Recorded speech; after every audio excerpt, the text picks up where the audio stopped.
نحمده ونستعينه ونستغفره ونؤمن به ونتوكل عليه ونعوذ بالله من شرور أنفسنا ومن سيئات أعمالنا من يهده الله فلا مضل له ومن يضلله فلا هادي له ونشهد أن سيدنا وسندنا وحبيبنا محمدا عبده ورسوله أرسله بالحق بشيرا ونذيرا وداعيا إلى الله بإذنه وسراجا منيرا أما بعد فأعوذ بالله من الشيطان الرجيم بسم الله الرحمن الرحيم شهر رمضان الذي أنزل فيه القرآن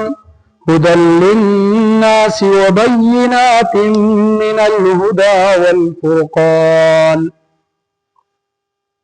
وقال تعالى في مقام آخر إن هذا القرآن يهدي للتي هي أقوم ويبشر المؤمنين الذين يعملون الصالحات أن لهم أجرا كبيرا صدق الله العظيم وصدق رسوله النبي الكريم ونحن على ذلك لمن الشاهدين والشاكرين والحمد لله رب العالمين إن الله وملائكته يصلون على النبي يا أيها الذين آمنوا صلوا عليه وسلموا تسليما اللهم صل على سيدنا ومولانا محمد وعلى آل سيدنا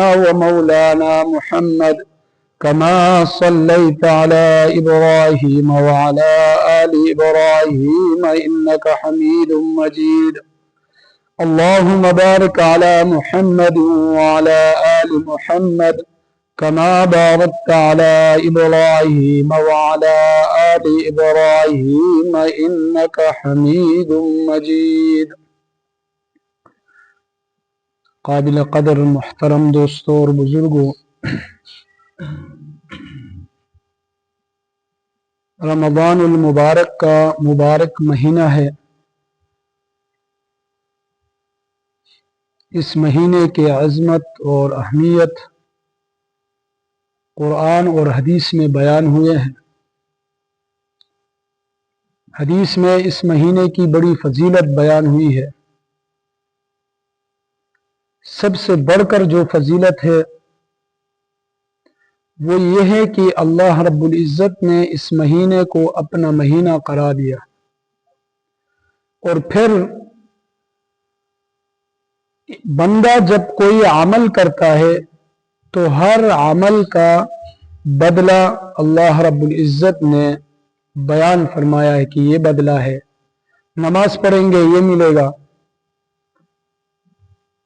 لیکن روزے کے بارے میں اللہ رب العزت نے فرمایا کہ یہ روزہ میرا ہے، میں اس کا بدلہ دوں گا۔ جب اللہ رب العزت نے اس مہینے کو اپنا مہینہ قرار دیا اور اس میں جو بندہ روزہ رکھتے ہیں ان روزہ داروں کا اجر بھی خود دینے کا اعلان فرمایا ہو، تو پھر اس مہینہ اور ان روزوں کا اہمیت اور ان کی عظمت اور ان کی فضیلت کا کیا کہنا۔ جو قدردان لوگ ہیں وہ اس مہینے کے اس فضیلت کے قدر کرتے ہیں۔ اللہ رب العزت ہمیں بھی اس مہینے کی قدر کرنے کی توفیق عطا فرمائے۔ قدر یہ نہیں ہے کہ ہم اس مہینے کے اس کا احترام کریں، بڑی عزت کے ساتھ پیش آئے، بلکہ اس کا قدر اور یہ ہے کہ آدمی اس مہینے میں اللہ رب العزت کے سامنے زیادہ سے زیادہ عبادت اور زیادہ سے زیادہ اللہ تعالیٰ کی یاد میں اپنا وقت گزارے۔ یہ اس مہینے کی قدر ہے، اور اللہ کے نافرمانیوں سے اپنے آپ کو بچائے۔ ایسا نہ ہو کہ پوری رمضان گزر جائے اور ہم اللہ رب العزت سے اپنے گناہ نہ بخشوا سکے۔ یہ بڑی ہی بدبختی کی علامت ہے، کیونکہ اللہ رب العزت نے گناہ بخشوانے کے لیے یہ مہینہ ہمیں عطا فرمایا ہے۔ جو سال کے 11 مہینوں میں ہم اللہ رب العزت کی نافرمانی کرتے ہیں، گناہ کرتے ہیں، تو اللہ رب العزت نے یہ ایک مہینہ ہمیں دیا کہ اس مہینے میں اللہ رب العزت کی عبادت کر کے اس کو راضی کرو اور اپنا گناہ بخشواؤ۔ اور پھر اس مہینے میں اللہ رب العزت کی اس مغفرت کی گویا کی ایک سیل لگتی ہے، اور اس کی جنت کی سیل لگتی ہے۔ اب ظاہر بات ہے، جب کسی مال پر سیل لگایا جاتا ہے تو وہ بڑے سے بڑے قیمتی چیز بھی چھوٹے داموں میں فروخت ہو جاتی ہے۔ تو اللہ رب العزت نے اتنا بڑا نعمت جنت اور مغفرت کو سیل لگا دیے۔ جو تھوڑی سی نیکی اس رمضان المبارک میں کریں، اللہ رب العزت کی نافرمانی نہ کرے، بس اللہ رب العزت اس کی مغفرت کا اعلان فرماتے ہیں۔ تو میرے محترم دوستو، یہ اللہ رب العزت کا انعام بھی ہے ہم پر کہ ہماری زندگی میں اس مبارک مہینے کو لایا۔ لیکن جو لوگ اس مہینے میں بھی اپنا گناہ نہیں بخشوا سکتے ہیں، وہ اللہ رب العزت کو رضا نہیں کر سکتے، اس کی خوشنودی کو حاصل نہیں کر سکتے، تو ان کے لیے بھی بہت بڑے وعید حدیث میں آیا ہے۔ جو مشہور حدیث ہے، ہم فضائل درود میں بھی اور فضائل رمضان میں بھی اور حقوق والدین میں بھی اس حدیث کا تذکرہ کرتے ہیں۔ اکثر کو یہ حدیث یاد بھی ہوتا ہے۔ اگر حدیث یاد نہ ہو تو اس کا مفہوم تو ہر ایک مسلمان کو یاد ہوتا ہے۔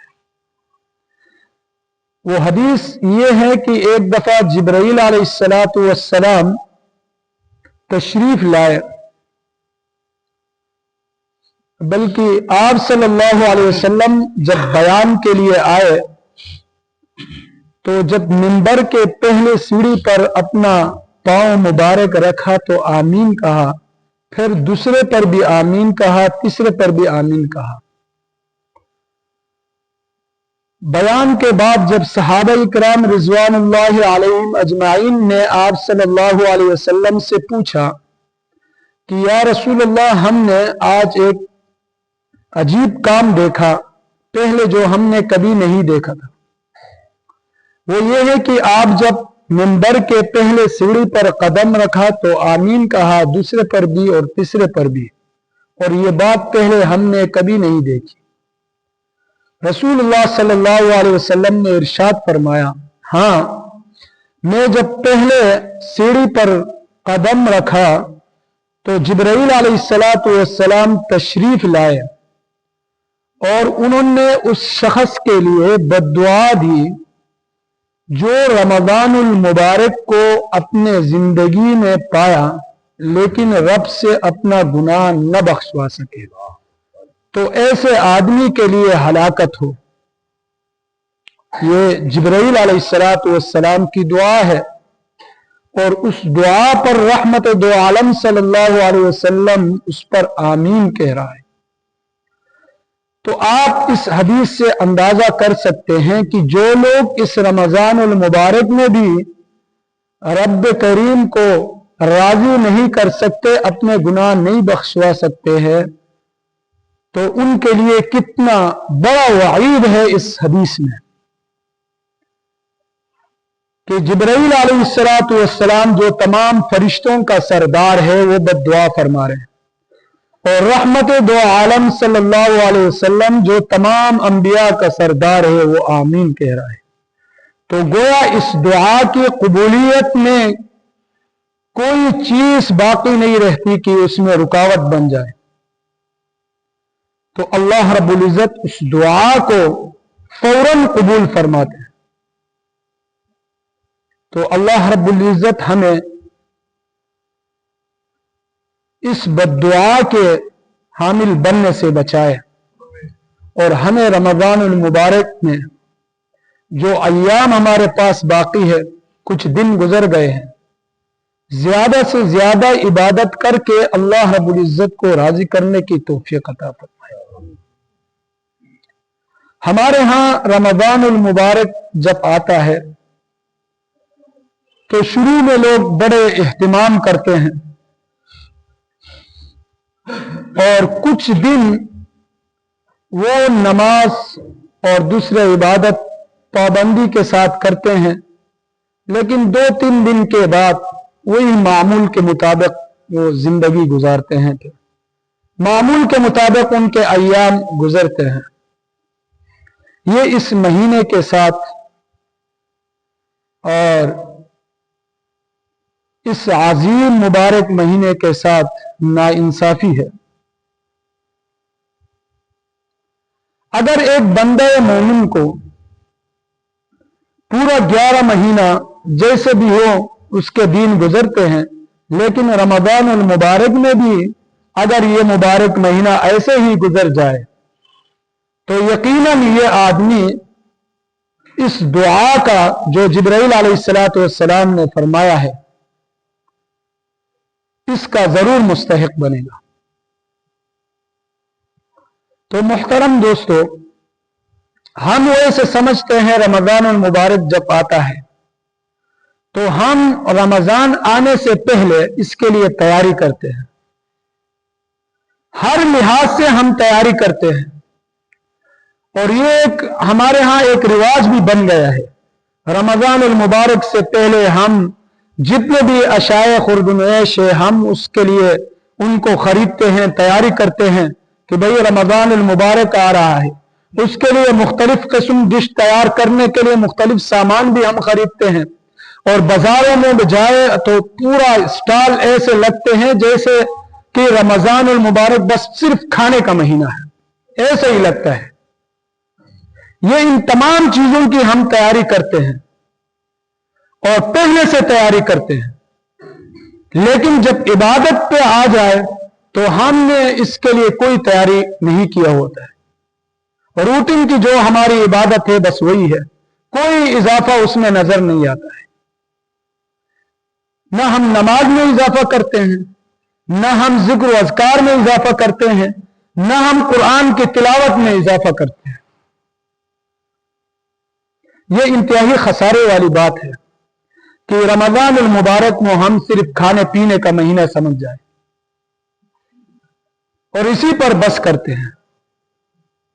हालांकि रमज़ानुल मुबारक इबादत का महीना है, खाने का महीना नहीं है। ये तो खाना तो अल्लाह पाक वही से भी दे रहा है। अल्लाह पाक ने ये वादा किया है जो रमज़ानुल मुबारक के करीब आप सल्लल्लाहु अलैहि वसल्लम ने खुद इरशाद फरमाया है, उसने फरमाया कि इसमें मोमिन का रिज़्क बढ़ा दिया जाता है। तो गोया अल्लाह पाक आपके रिज़्क खुद ब खुद बढ़ा रहा है, आपको उसके पीछे इतना मुशक्कत उठाने की क्या जरूरत है। तो अल्लाह रब्बुल इज्जत ने यह महीना हमें इबादत के लिए दिया है, हम इस महीने में जितना हो सके इबादत करें। तो मेरे मोहतरम दोस्तों, एक तो यह है कि रमज़ानुल मुबारक में आप इबादत करेंगे, नमाज पढ़ेंगे, जिक्र अज़कार करेंगे, और दूसरा रमज़ानुल मुबारक में कुरान की तिलावत करना। ये रमज़ानुल मुबारक के साथ कुरान करीम का खुसूसी ताल्लुक है। अल्लाह पाक ने जब इस महीने के अज़मत बयान फरमाई है तो उसने फरमाया कि रमज़ान का महीना वो महीना है जिसमें हमने कुरान पाक को उतारा है। गोया ये कुरान पाक का नुज़ूल भी रमज़ानुल मुबारक में हुआ है और ये उस महीने की फजीलत और उसकी अहमियत को और बढ़ा देती है कुरान करीम का नुज़ूल। और फिर अल्लाह रब्बुल इज्जत ने इस कुरान पाक को इसके बारे में फरमाते इन्ना अंज़लनाहु फी लैलतिल क़द्र, हमने लैलतुल क़द्र की रात को इस कुरान पाक को उतारा है। गोया कि लैलतुल क़द्र की वो मुबारक रात में कुरान पाक नाजिल हुआ। एक रमज़ान है, फिर उसमें लैलतुल क़द्र की रात। गोया कुरान और रमज़ान का आपस में खुसूसी ताल्लुक है। इसलिए आप सल्लल्लाहु अलैहि वसल्लम रमज़ानुल मुबारक में जिब्राइल अलैहिस्सलातु वस्सलाम के साथ खुसूसी कुरान का दौर होता, और यही सहाबा इकराम के दौर से हमारी सुन्नत है कि हम तरावे में कुरान पढ़ते हैं और सुनते हैं। और ये कुरान करीम हमारे लिए हिदायत का किताब है, अल्लाह रब्बुल इज्जत का कलाम है, और ये बहुत बड़ी नियामत है अल्लाह रब्बुल इज्जत की। अल्लाह रब्बुल इज्जत ने हमें ये कुरान की दौलत से हमें मालामाल किया है। और हमारा कुरान के साथ जो ताल्लुक है वो भी हर आदमी खूब जानता है, अपना ताल्लुक कुरान करीम के साथ। ये वो किताब है कि जिसे आप सल्लल्लाहु अलैहि वसल्लम ने 23 साल में उसके लिए मुशक्कत बर्दाश्त की, उसका पैगाम लोगों तक पहुंचाया, और 23 साल में यह कुरान करीम मुकम्मल हुआ है। और सहाबा इकराम रिज़वानुल्लाहि अलैहिम अजमाइन का कुरान करीम के साथ उनका ताल्लुक कैसा था? एक एक आयात के लिए वो कितना तकलीफन और मुशक्कतन बर्दाश्त करते थे। एक सहाबी के बारे में आता है कि वो अपनी जाती मसरूफियात की वजह से वो मदीने में नहीं आ सकता था, रोजाना मदीने से बाहर रहता था, लेकिन वो मदीने के रास्ते में आकर बैठता था और आने जाने वाले काफिलों से पूछा करता था कि कोई नया कुरान करीम का कोई आयात नाजिल हुआ है। अगर कोई नया आयात उसको सुना देते तो वो उसको सीख लेते, उसको याद करते थे।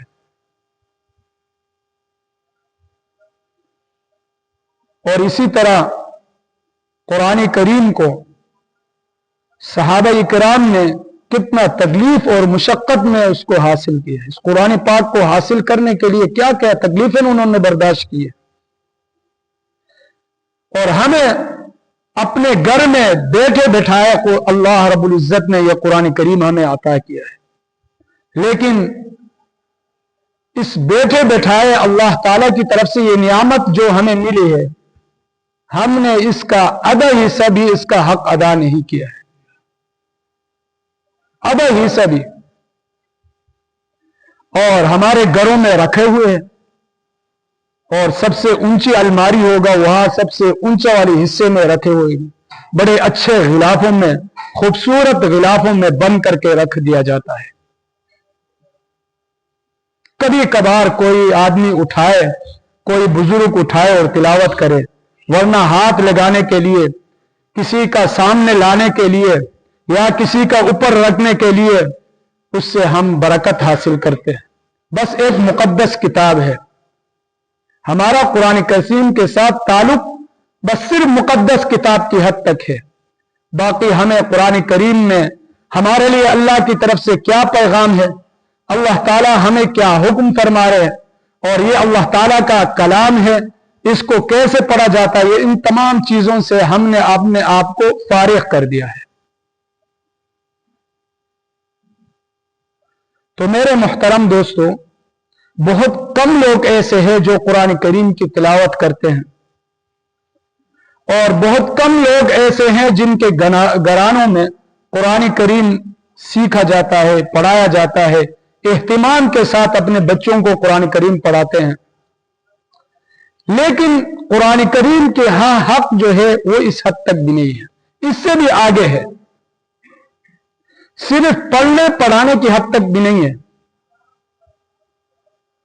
इसको समझकर पढ़ना, इसको समझना और इस पर अमल करना और इसको लोगों तक पहुंचाना है। यह कुरान करीम आया इसलिए है। एक बंदे पर कुरान करीम का 5 हुकूक लाजिम है, 5 हक। ये कुरान करीम के हुकूक जब हम समझेंगे कि कुरान करीम को हम पर क्या हक है, तो ये शऊर हमें हासिल होगी, तो हमें कुरान करीम की कदर करने की हमें तौफीक मिलेगा। लेकिन जब हमारे अंदर इस चीज का शऊर ही नहीं है, तो फिर हमें इस अजीम नियामत का कदर करने का भी तौफीक हमें नहीं। तो मेरे मोहतरम दोस्तों, कुरान करीम का जो हम पर हक है, सबसे पहला हक कुरान करीम पर ईमान लाना है। बज़ाहिर तो ये ऐसा लफ्ज़ है कि ये कैसे कहा जाता है कि कुरान करीम पर ईमान लाए। कुरान करीम पर ईमान तो सबका है, सब कुरान करीम पर ईमान लाते हैं। अगर कोई आदमी कुरान करीम पर ईमान न लाए तो उसका ईमान ही मंजूर नहीं है, तो इसका ईमान ही कबूल नहीं है। और फिर कैसे कहा जाए कि कुरान करीम पर ईमान लाया जाए। तो मेरे मोहतरम दोस्तों, यहां कुरान करीम पर ईमान लाने का मकसद यह है कि यकीन के साथ कुरान करीम पर ईमान लाया जाए। ईमान के 2 हिस्से हैं, एक है जबान पर इकरार, एक है दिल के साथ यकीन। जब ये दोनों मिल जाएंगे फिर उसको ईमान कहा जाएगा। अगर दिल के साथ यकीन नहीं है, सिर्फ जबानी इकरार है, तो उसको यकीन ईमान नहीं कहा जाता है, वो कमजोर ईमान है, सिर्फ जबानी ईमान है। तो कुरान करीम पर जब ईमान की बात आती है तो यकीन के साथ कुरान करीम पर ईमान लाया जाए। और जब किसी चीज पर यकीन बन जाए तो फिर आदमी का अमल उसके मुखालिफ नहीं जाती है। मसलन आग पर हमें यकीन है कि वो जलाती है, मजाल है कि कोई आदमी अपना हाथ आग में डाले, क्योंकि यकीन बना हुआ है कि ये आग जलाती है। जब यकीन बन जाती है तो फिर आपका अमल उसके खिलाफ नहीं जाता है। आपको यकीन है कि ये आग जलाएगी, हाथ क्यों डालेगी? आपको मालूम है कि सांपों में अक्सर जहरीले नहीं होते, बास किस्में जहरीले होते हैं, लेकिन इसके बावजूद कोई आदमी सांप पकड़ने के लिए तैयार नहीं होगा। क्यों? उसे यकीन बना हुआ है कि ये सांप है, ये डस लेगा तो आदमी जिंदा नहीं रहेगा। तो ये यकीन बना हुआ है, इसलिए हमारे अमल उसके खिलाफ नहीं जा रहे। अब देखें कि हमारे कितना अमल कुरान करीम के मुखालिफ में जा रहे हैं। तो क्या हमारा कुरान करीम पर यकीन है, ईमान यकीन है? यकीन के साथ ईमान नहीं है। हमारा ईमान कुरान करीम के मुतालिक कमजोर है। इस कमजोरी की वजह से हमने कुरान करीम के अक्सर अहकामात को पसीपुश डाले हुए हैं। यह पहला सीढ़ी है, कुरान करीम का पहला हक है हम पर ईमान लाना। इस ईमान लाने में पहले सीढ़ी में ही हमसे कमजोरी हुई है। हम पहले ही सीढ़ी में कमजोर हो चुके हैं कि हमारा ईमान कमजोर है। अगर हमारा ईमान मजबूत होता तो हमारा कोई अमल भी शरीयत के कुरान के खिलाफ ना होता। तो मेरे मोहतरम दोस्तों, सबसे पहले जरूरी यह है कि हम कुरान करीम पर अपना ईमान को पुख्ता करें, यकीन बनाए। यकीन इसी तरह बनेगा कि कुरान करीम में जो अल्लाह ने हमें हुक्म दिया है, हमारा कोई अमल भी उस हुक्म के खिलाफ ना हो, इस तरह हमारा यकीन हो। और इसी तरह दूसरे नंबर पर कुरान करीम की तिलावत, और फिर उसी पर अमल, और फिर उस अमल के मुताबिक दूसरों तक पहुंचाना। ये कुरान करीम के हुकूक हैं हम पर। अल्लाह रब्बुल इज्जत जो कुछ कहा गया उस पर अमल करने की तौफीक अता फरमाए।